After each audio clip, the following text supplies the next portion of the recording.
Hi guys, good morning. உங்கள் பர்சனோட message உங்களுக்கு என்னன்னு பார்க்கலாம்.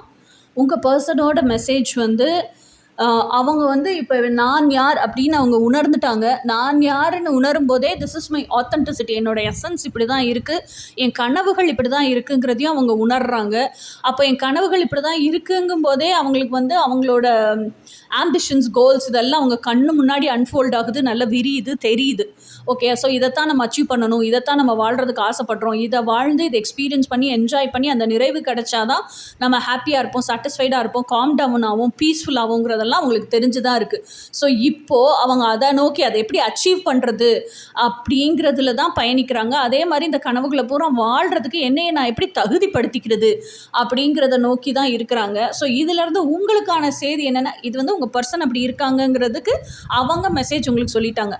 இதிலேருந்து நீங்கள் கற்றுக்க வேண்டியது என்னென்னா, அவங்க மட்டும் இல்லை, நீங்களும் இப்படி இருக்கிறீங்க அப்படின்னா தான் திஸ் இஸ் ஹூ ஐ ஆம்னு உங்களுக்கு தெரிஞ்சிச்சு. திஸ் இஸ் ஹூ ஐ ஆம் மட்டும் இல்லை, இதெல்லாம் நான் இல்லைன்னு தெரியணும். இதெல்லாம் தெரிஞ்சு அந்த தெளிவு நிலை அடைஞ்சு நீங்களும் ஒர்க் பண்ணி அந்த உங்கள் ட்ரீம்ஸ் எல்லாம் ரியாலிட்டியில் வாழ்கிறதுக்கு என்னெல்லாம் உங்களை தகுதிப்படுத்திக்கணுமோ தகுதிப்படுத்தி அதை வாழ்ந்து அனுபவித்து சந்தோஷப்பட்டு ஆத்ம நிறைவு அடைஞ்சால் மட்டும்தான் நீங்களும் சந்தோஷமாக இருப்பீங்கிறது தான் இதுக்குள்ளே மறைமுகமாக இருக்கக்கூடிய செய்தி.